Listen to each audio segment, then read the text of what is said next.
주님의 이름으로 사랑하고 축복합니다. 큰 소리로 한번 하겠습니다.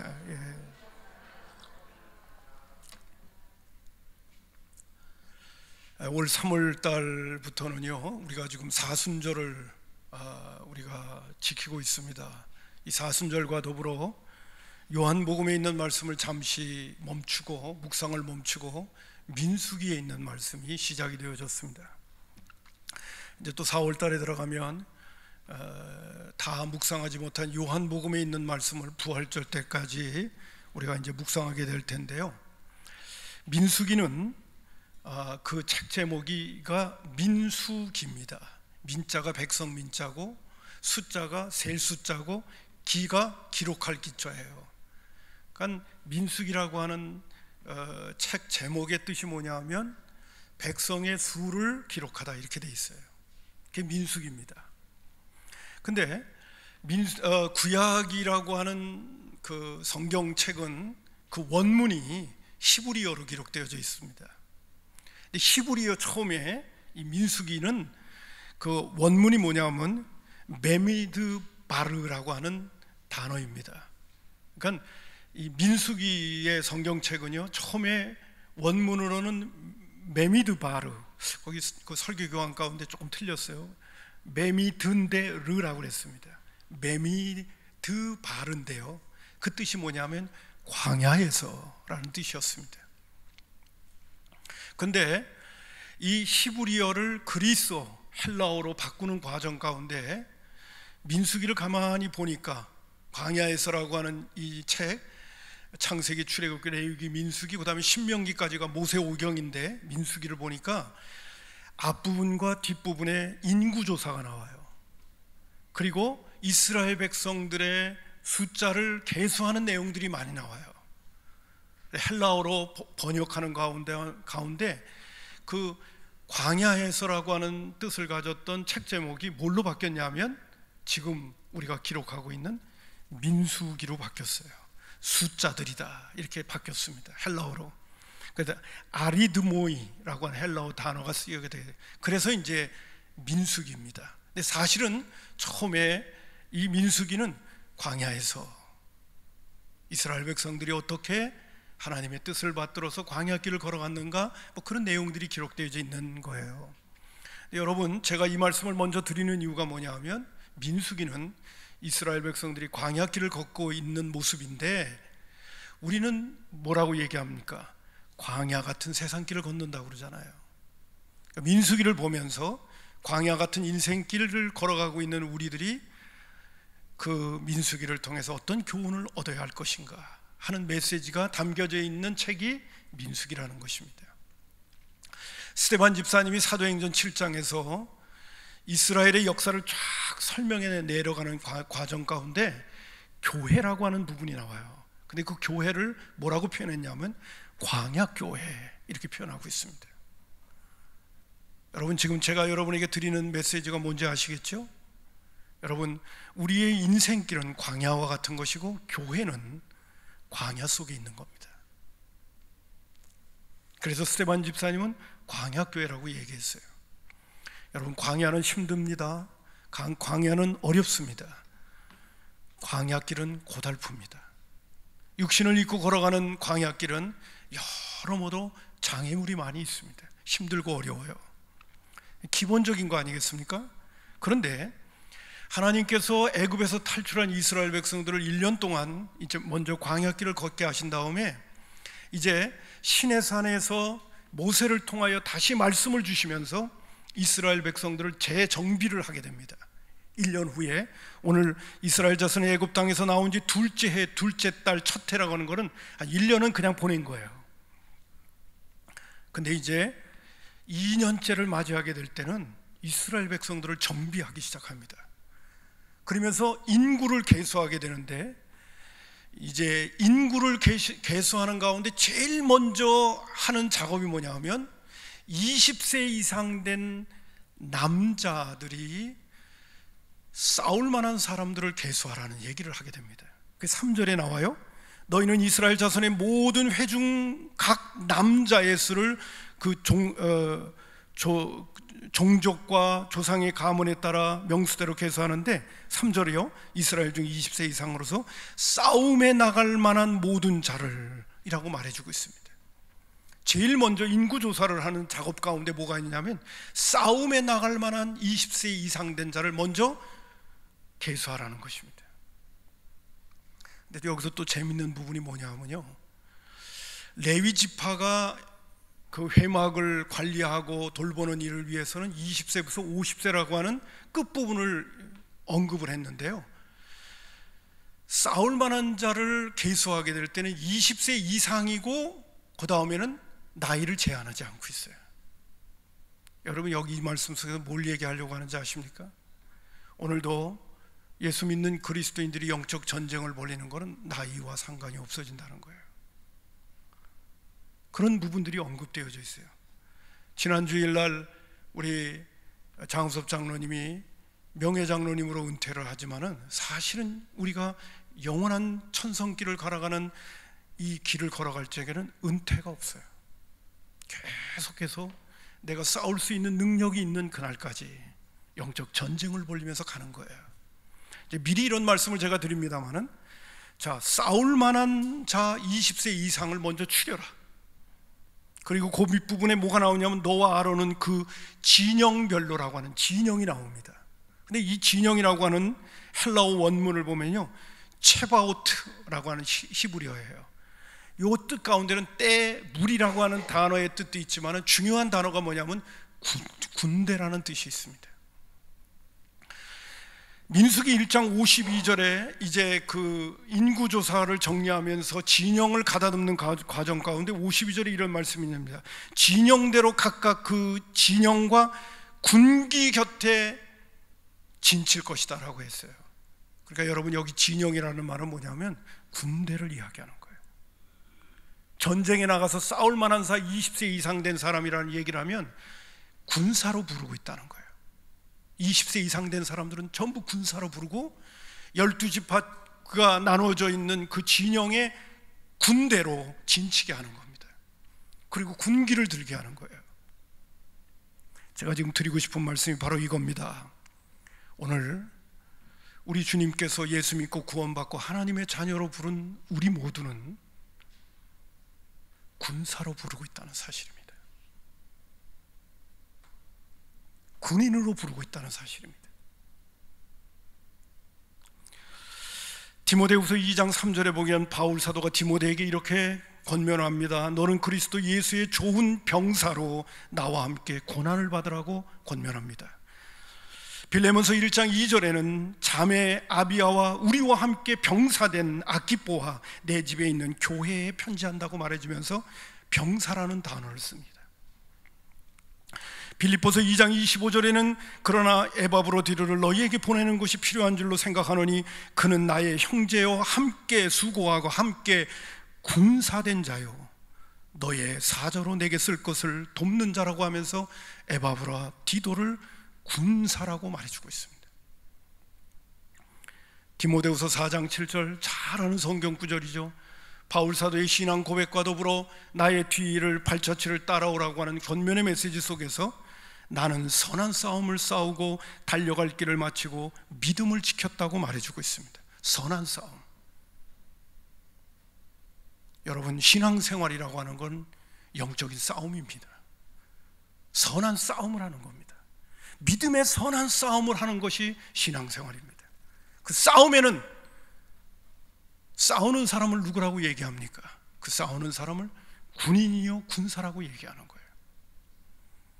20대 이상 된 이스라엘 백성들의 남자를 불러 모을 때 제일 먼저 하나님께서 재정비하시면서 이스라엘 백성들로 하여금 광야길을 걷게 하실 때 그들을 무엇으로 부르시느냐? 군인으로 부르신다는 사실입니다. 군사로 부르신다는 거예요. 왜요? 광야에서 싸워야 할 일이 많기 때문에 그렇습니다. 오늘 우리는 광야 같은 인생길을 걸어가고 있습니다. 주님께서 우리를 부르셔서 하나님의 자녀로 삼으시고 오늘도 광야 같은 인생길을 걸어갈 때 우리는 어떤 자세로 걸어가야 되냐 하면 내가 군인이라고 하는 자세를 가지고 군인 정신을 가지고 영적인 전쟁을 하려는 마음으로 믿음의 길을 걸어가야 한다는 거예요. 그것을 우리에게 보여주고 있는 것입니다. 사실 오늘 제가 여러분에게 오늘 예수 믿는 그리스도인들은 군사요 군인이요 이거를 말씀드릴 때 제 마음속에 큰 부담감이 있었습니다. 그게 뭔지 아십니까? 과연 이 메시지를 전하면 교인들이 얼마나 이 메시지를 수용할까 하는 그런 염려입니다. 분명히 우리가 예수 믿고 구원받아 하나님의 자녀로 살아가고 있는 이 믿음의 길은 우리가 군인 정신을 가지고 영적인 군인 정신을 가지고 걸어가야 될 분명한 길임에도 불구하고 과연 이러한 군인 정신의 마음을 가지고 믿음의 길을 걸어가야 한다는 태도를 믿음의 식구들이 얼마나 갖고 있을까? 그리고 이런 메시지를 전할 때 아멘으로 받아들일 수 있는 믿음의 식구들이 얼마나 될까 하는 그러한 무거운 부담감이 제 안에 먼저 있었습니다. 그러나 오늘 저는 여러분에게 다시 한번 선포합니다. 성경은 또 우리 하나님과 우리 예수님은 우리를 예수 믿고 구원받은 하나님의 자녀로 부르실 때 분명히 영적 군사로 부르셨다는 사실을 잊어서는 안 됩니다. 찬송가 351장에 보게 되면 믿는 사람들은 주의 군사니 앞서가신 주를 따라가자고 하는 찬송가 가사도 있습니다. 믿는 사람들은 주의 군사니 앞서가신 주를 따라갑시다. 믿는 사람들은 주의 군사라고 그랬습니다.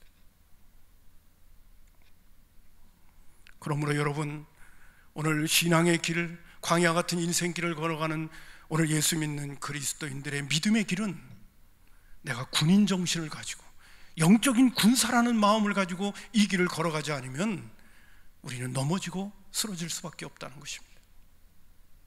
이 부분을 우리가 잊지 말아야 돼요.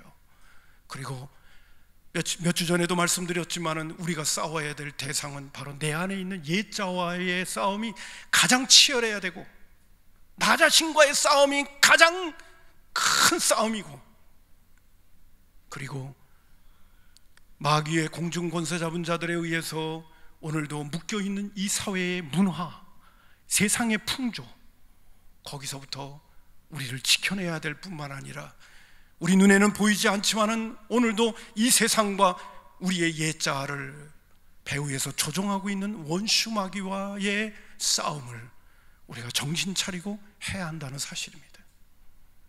이거 제대로 하지 않고 방임하고 아니라면요, 우리는 이 선한 싸움을 하기가 어려워지는 거예요. 그러면 여러분 보세요. 그래서 저는 이 말씀을 준비하면서 교회란 어떤 곳일까 이런 생각 다시 한번 가져봤어요. 교회는 절대로 여객선이 아닙니다. 교회는 절대로 유람선이 아닙니다. 교회는 군함입니다. 여러분, 이런 부분에 대해서 어떻게 생각하십니까?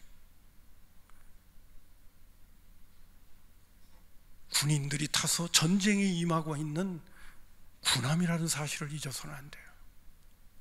그리고 바울 사도는 특별히 군사의 정체성을 우리에게 권면해주고 있는 메시지가 있습니다. 디모데후서 2장 4절에 보게 되면 병사로 복무하는 자는 자기 생활에 얽매여 있는 자가 하나도 없나니 이는 병사로 모집한 자를 기쁘게 하려 함이라 라고 말해주고 있습니다.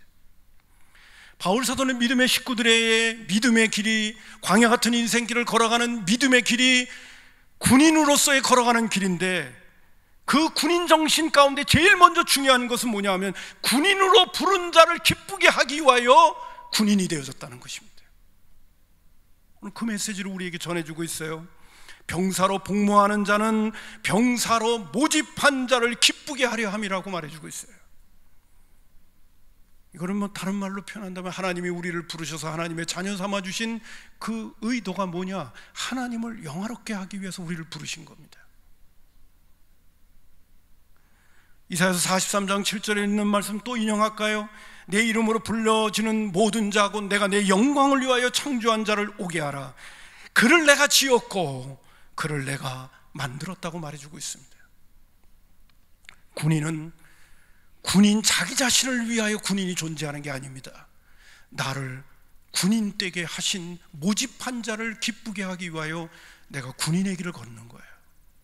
바울 사도는 그렇게 말해주고 있잖아요. 우리를 부르셨고 하나님의 자녀 삼아주셨고 하나님의 군사로 우리를 모집한 그분을 기쁘게 하기 위하여 우리는 오늘 이 길을 걸어가고 있는 것입니다.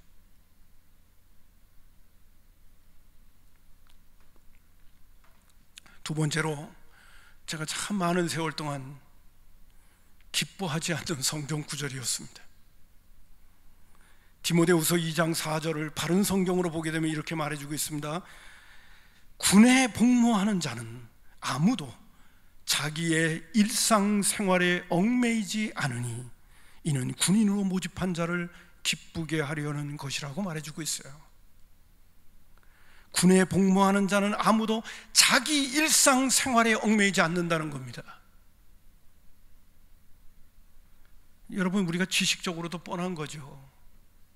여러분, 군에 복무하고 있는 사람이 자기 개인적인 사사로운 일 때문에 거기에 마음이 묶여 있다든지 빼앗기게 되면 어떻게 나라를 위하여 전쟁에 임할 수가 있겠습니까?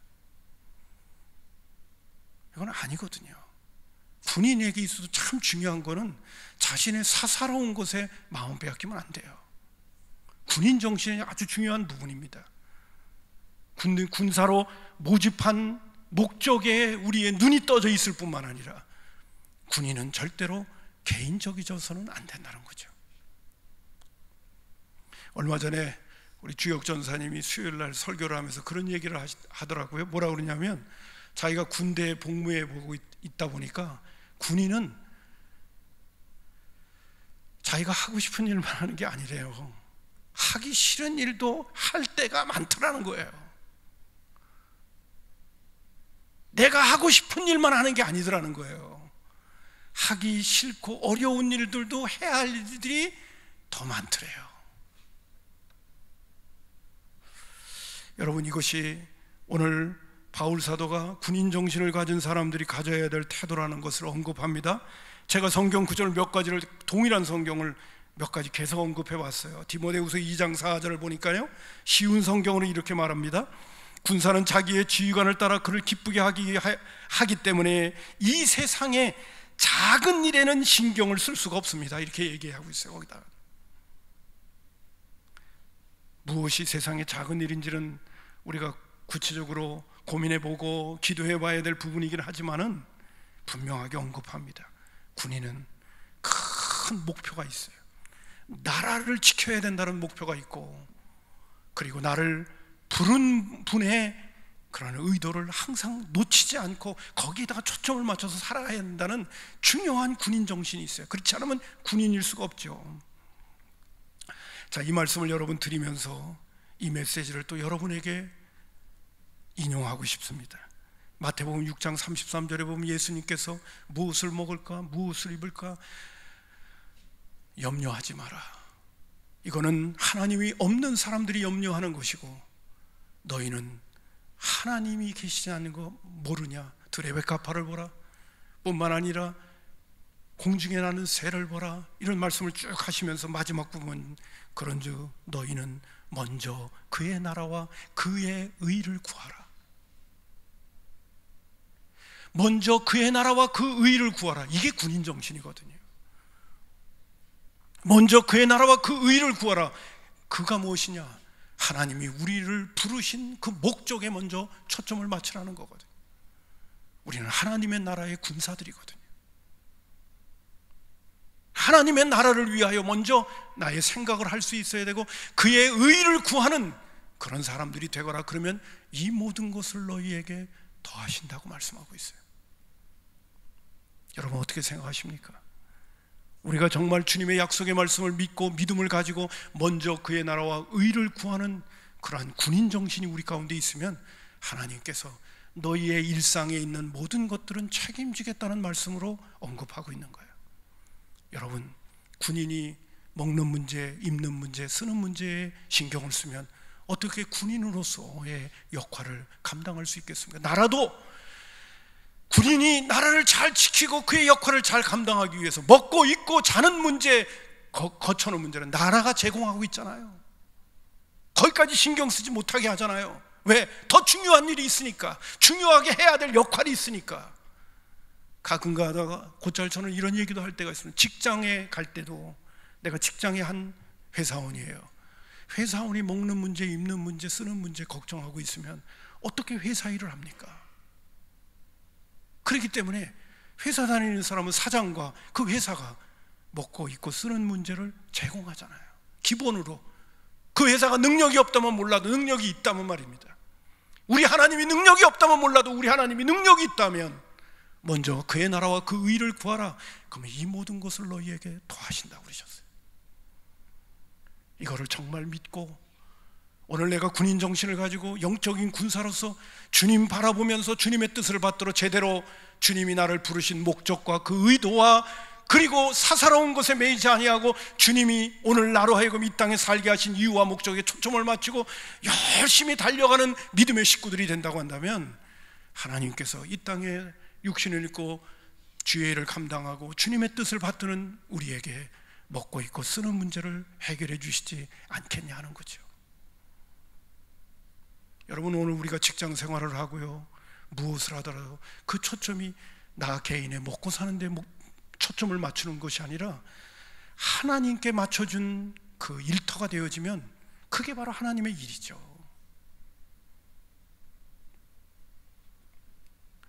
나는 아무쪼록 우리 믿음의 식구들이 오늘 주님께서 우리를 부르신 목적이 바로 군인이 되어줘 주님의 나라를 위하여 부르셨다는 것을 거기 잊지 않았으면 참 좋겠어요. 아멘 소리가 없는 거 보니까 짐이 잔뜩 실어지는 거 아닌가 모르겠어요. 여러분, 군인 가운데 특징이 두 가지가 있습니다. 군인은요, 첫 번째는요, 군인은 특징 그냥 간단하게 얘기할게요. 군인은요 항상 훈련을 합니다. 왜 해야죠? 언제 전쟁이 치러질 줄 모르기 때문에 군인은 항상 훈련을 하고 있어요. 훈련하는 게 너무 군인 생활에 힘든 겁니다. 그러나 언제든지 전쟁에 임하기 위해서 군인은 훈련을 한다는 사실을 잊어서는 안 돼요. 제가 오늘 이 말씀을 드리면서 과연 우리는 영적인 훈련을 늘 하고 있는가? 영적 전쟁에 임하기 위해서. 여러분, 싸움에 나가는 사람이 그냥 대충 지냅니까? 절대로 그렇지 않거든요. 우리 주님은 영적인 세계를 보면 예수 믿는 그리스도인들은 우리가 싸워야 될 대상이 너무나도 분명하고 그 영적 전쟁에서 우리는 승리해야 하겠기에 늘 우리가 영적으로 무장해야 되고 영적으로 훈련해야 될 필요성을 우리 주님께서 우리에게 말씀하고 있어요.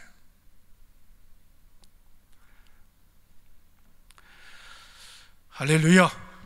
여러분, 믿음 생활하면서 늘 영적인 훈련을 하고 있습니까? 말씀 보고 기도하고 뿐만 아니라 오늘이라도 전쟁에 임하기 위해서 항상 베드로 사도로 근신하여 깨어라. 너희 대적 마귀가 우는 사자같이 두루다니며 삼킬 자를 찾고 있다고 하면서 근신해라. 근신이라는 말의 중요한 것은 자기 컨트롤이라고 하면서 절제하는 사람이 되거라. 그리고 깨어 있어야 된다.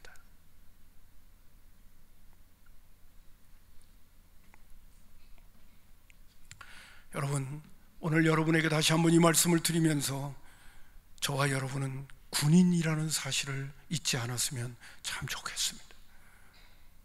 군인 정신을 꼭 함양할 수 있는 믿음의 식구들이 되기를 주님의 이름으로 축복합니다.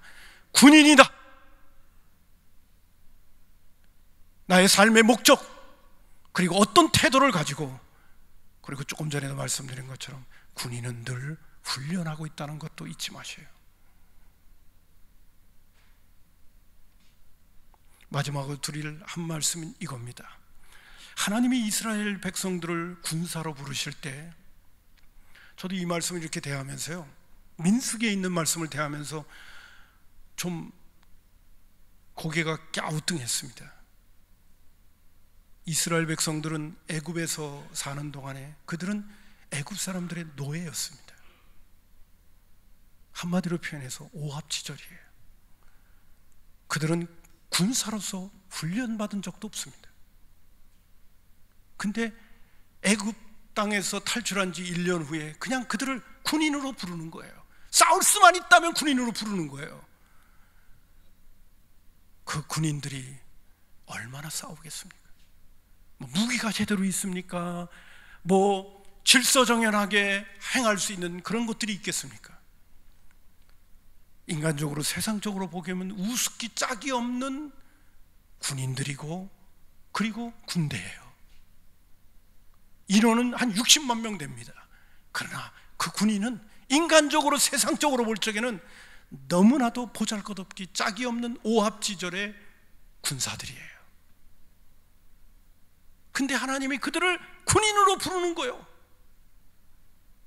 제가 드리려고 하는 말씀이 뭔지 아십니까? 광야에서의 전쟁은 실제적으로 누가 하는 건지 아십니까? 누가 하는 거죠? 누가 하는 거죠? 하나님이 하시는 겁니다. 우리는 폼만 잡는 겁니다.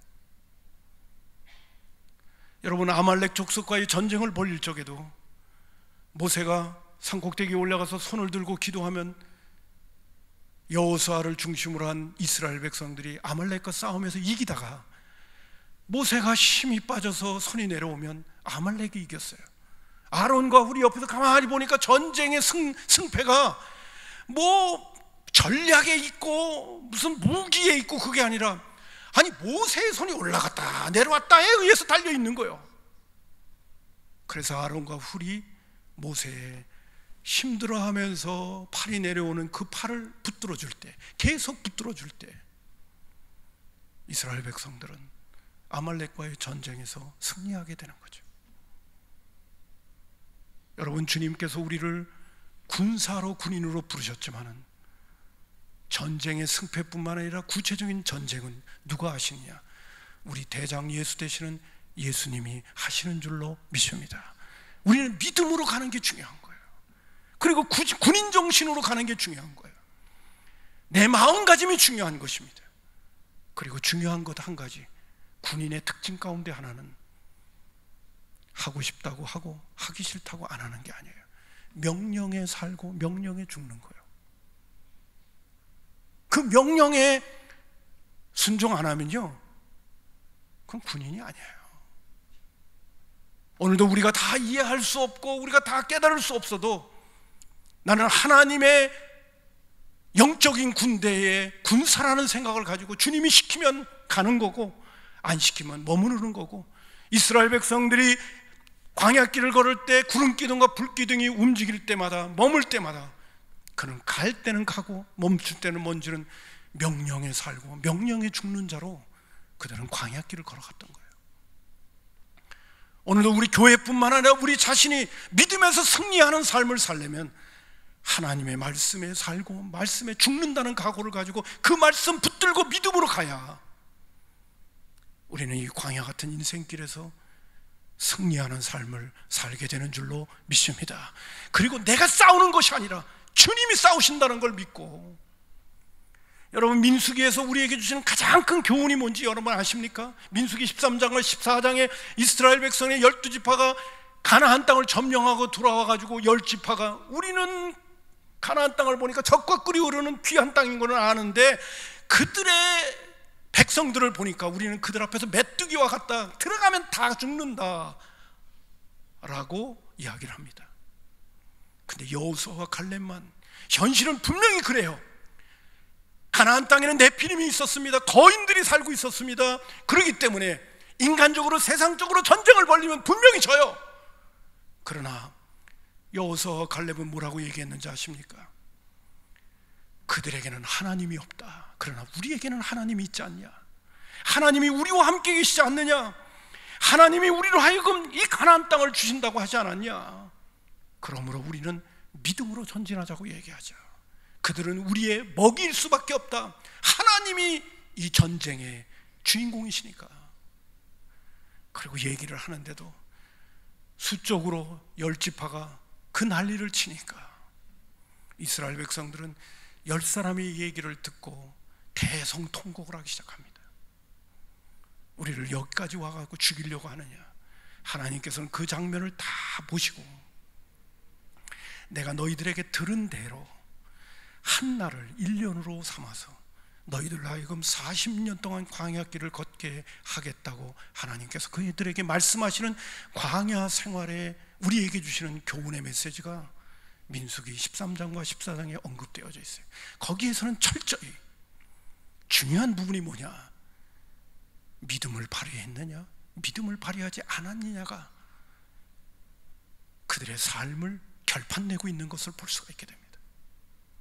여러분, 오늘 주님은 우리를 군사로 부르셨다는 것을 믿음으로 받아들이고, 신앙생활이라고 하는 것은 군인 정신을 가지고 이 세상을 살아가는 것이고, 뿐만 아니라 군인은 명령에 살고 명령에 죽는다는 것을 다시 한번 마음속에 새기면서 어찌하든지 하나님의 약속 꼭 붙잡고 내가 믿음으로 살리라, 내가 믿음으로 주의 말씀에 순종하며 가리라 하는 그러한 마음가짐을 가지고 믿음이 없으면 믿음 달라고 구하면서 주님의 약속의 말씀을 붙들고 갈 때 그가 바로 승리하는 자가 되는 거예요.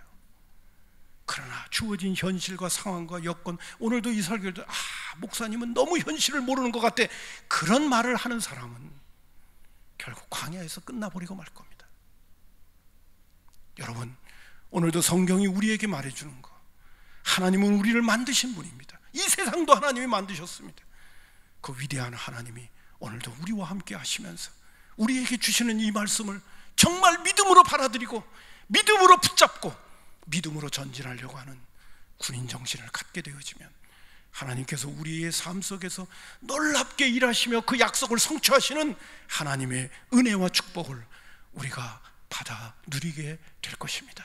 이런 간증의 역사들이 우리의 목장에서, 우리의 삶의 현장에서 체험되어지면 영원한 하늘나라 들어가는 게 그렇게 어렵지 않게 됩니다. 넉넉하게 들어갈 수 있는 그런 은혜의 삶을 우리가 이 땅에서 누리게 될 줄로 믿습니다. 기도하겠습니다. 고마우신 아버지 하나님,